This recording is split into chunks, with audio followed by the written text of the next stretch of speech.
Young tiger ఎన్టీఆర్లో మంచి నటుడు, డాన్సరే కాకుండా సింగర్ కూడా ఉన్న సంగతి తెలిసిందే. ఆయనలోని ఆ ప్రత్యేక ప్రతిభకే గుర్తింపు దక్కింది. ఈ మధ్య కన్నడ స్టార్ హీరో పునీత్ రాజ్ కుమార్ నటించిన చక్రవ్యూహ అనే సినిమాలో గెలేయా గెలేయా అనే పాటను పాడారు ఎన్టీఆర్.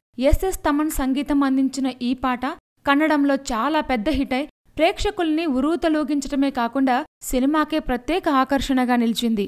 అందుకే తాజాగా అనౌన్స్ చేసిన కన్నడ ఫిల్మ్ఫేర్ అవార్డ్స్లో బెస్ట్ డెబ్యూట్ సింగర్ కేటగిరీలో ఎన్టీఆర్ నామినేట్ అయ్యారు. పాట పొందిన ఆదరణ, ఎన్టీఆర్ పాడిన విధానం చూస్తే అవార్డు ఎన్టీఆర్కి దక్కే అవకాశాలు కూడా ఎక్కువగానే ఉన్నాయి. ఇకపోతే ప్రస్తుతం తారక్ నటిస్తున్న జై లవకుశ చిత్రం యొక్క ఫస్ట్ లుక్ రేపు 19వ తేదీన రిలీజ్ కానుంది.